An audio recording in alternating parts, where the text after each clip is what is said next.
My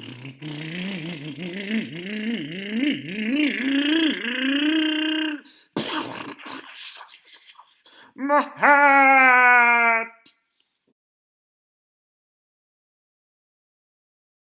All right, so we are continuing the build. Now our wheels and tires are bonded. So the tires are now glued onto the wheel. They're mounted on.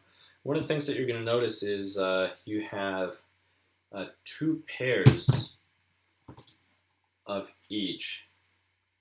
See the difference? The dish is different than this one.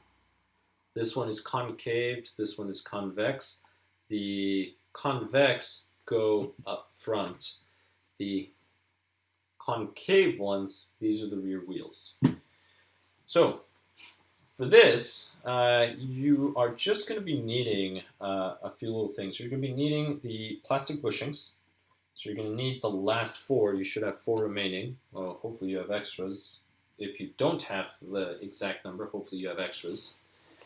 And you're going to take these bushings, and here it is instructing you to apply grease. So just apply grease to the shaft. It's easier than applying grease to the bushing. And all I'm going to do is I'm just going to turn one of these shafts as I apply the grease, and that's it. So I'll turn this shaft, and then I'll apply the grease to the opposite one. And that's it. Now you're going to need these little pins. It's going to be 2 to the front, 2 to the rear. They are the same size. So all you do is you just slide the pin. There's a little hole in here. And my suggestion is place them horizontally so they don't fall off. Now the grease will help keep them on. But if you do it horizontally, see there's one pin, there's the other pin, it'll be easier. Now you need the hexes. And the hexes you will find in the parts tree. And it's these parts trees over here. By now they're almost bare. And you have 2 different ones, 2 different sizes. So you have 4 of these, and then you have these long ones right over here.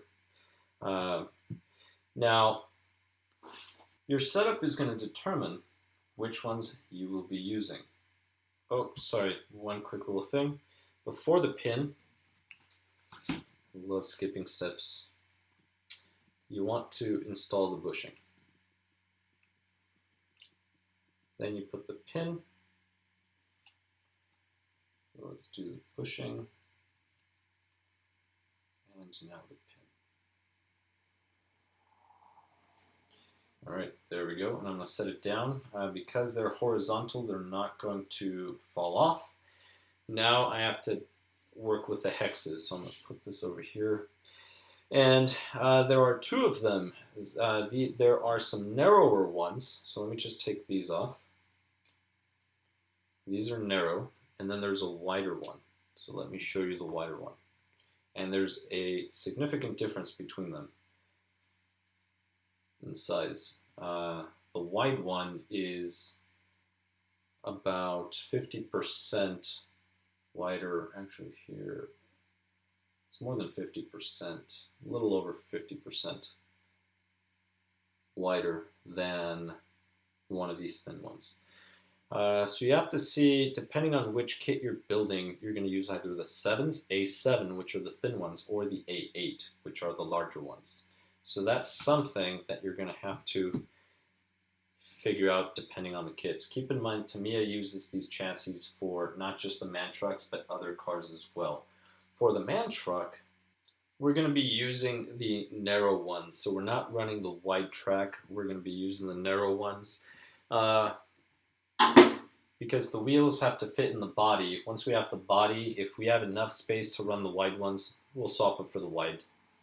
But for now, we'll go with narrow until we see body fitment. But the installation is going to be the same regardless.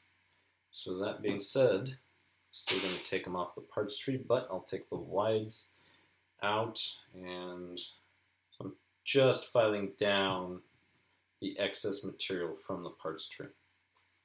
There we go. All right, and these four are the same, so it doesn't matter which ones go in front, which ones go in the rear. If you're running a wider rear track, then you put the wide ones, these, in the rear. If you're running the same, then it will not matter. All right, that is set. So now I can grab one of my front wheels, and I can go ahead and, once the hex is in, slide the wheel in. And I'm going to grab one of the nuts, and all of them are the same. I'll go ahead and place it here, and this is where you use this little T-wrench. Now, if you have a driver, you can just use your 7mm driver and do it that way instead. One of the things that you want to do as you're turning the nut, you want to hold on to the tire so that it doesn't spin. If you don't hold on to it, it's just going to spin and you'll never tighten it. So hold on to the tire, tighten this. Remember, it's just going to be snug. Do not over tighten. If you over tighten, you can damage a lot of parts. You can damage the wheel, even break the wheel.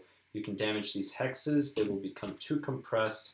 So keep in mind that the nut is steel, so it's going to compress the plastic. You don't want that to happen. Now we're going to do the rear. We're going to do the same thing. Bushing is in, pin is in.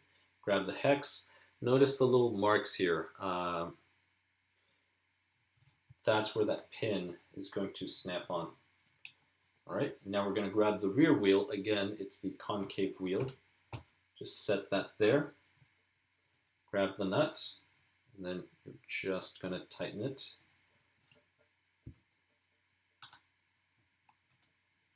I do recommend a driver. I do have the driver. You can just get any high quality nut driver. They are much easier to use than those T-handles or those T-tools or T-wrenches. All right. So if you don't have any other tools, you're going to be using this. Then you can flip the car, and now I'm going to do the same thing. So apply grease. So just rotate the other side, and as that is rotating, you're just applying the grease. All right, and so now let's do this side. So all I am doing is I'm just holding the grease close to it. Let's see if I can zoom in. Right, that's as much as I can zoom in. And all you do is you just spin and you apply the grease, and that is it. And that was a little too much grease. It was just difficult for me to look at the screen, the vehicle, making sure I was actually within the screen that I was recording. All right, so now I can go ahead and apply the bushings. So take your bushings and just set them here. Just rotate them. There we go. And once that is there, you're going to grab two more of those little pins. And you're just going to slide the pins in. Now, at this point, if you're wondering why you have so many leftover parts, if you made a mistake, no, you did not make a mistake. Again, this basic chassis is used for many Tamiya, other Tamiya vehicles. So some of the hardware would be used in some of the other vehicles. All right, so that goes there, and this goes here. And once you set it, it should look something like that. It's a very small space. It's not that much. All right, this is the front. So the front gets the convex wheels. There we go. Rear gets the concave wheels. And there we go. So now we just have to tighten.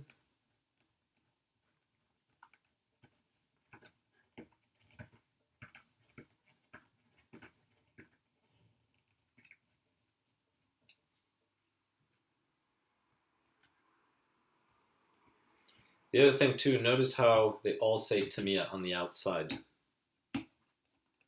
Unless you don't want it to say Tamiya, then you can flip the tires over, well, before you glue.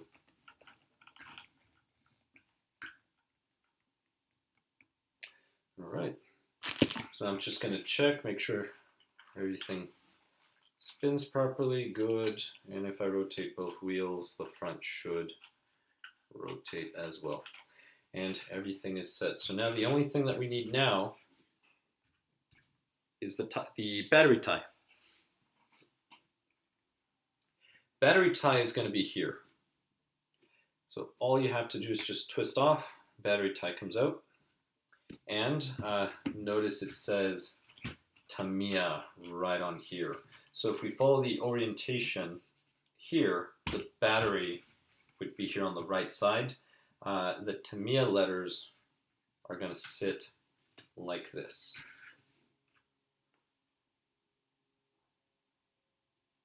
Just like that.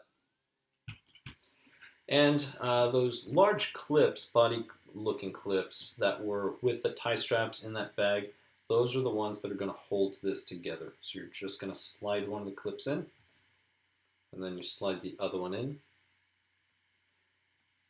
and that is all you do. Just remember that it's the straight part of the clip that you're sliding in. So notice that. So it's this side over here. That's the one that has to go. If you accidentally do the side with the bend, you're going to get the body clip stuck in there. It's going to be a pain to remove. And that is it. And the body clip should just fit like that. Do not put it in all of the way. It's going to be a pain to remove. You can damage the clip over extend it, open it too much. But that is it for the chassis build. So this one here is ready for the receiver to be programmed. Let's see, the battery to be plugged in. Actually, once we plug in the battery, we are ready to go.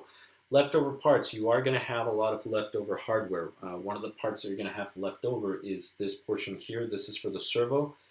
Depending on the teeth, you would use this one or the other one. We need the other one. You're going to have these here. Keep them along with these little spacers. So in these little parts trees, you're going to have these little plastic spacers. Those are the ones that you would cut out for the rear suspension if you were running the shorter wheelbase. So again, you would flip the arms over, and then these screws would go in the bottom. You put the spacer between the arm and the shock, and you would use this screw. But we're not going to be using these for now. Maybe in a different setup, possibly. And you will have a lot of other small little screws left over and some extra pins for the wheels. So don't worry, you are going to have parts left over. And we still have this whole other bag with little screws, double stick tape that we're going to be using in the body build. So that being said, this is it. Now for this truck, we're going to build the rear part of the truck. Because this is a man truck, there is a different rear bumper that goes here. So we're going to go ahead and build that. And at this point, we no longer need this manual. This is just telling us how to mount the body and then operational instructions. Therefore, we have completed everything in this manual up to page 15, part 28.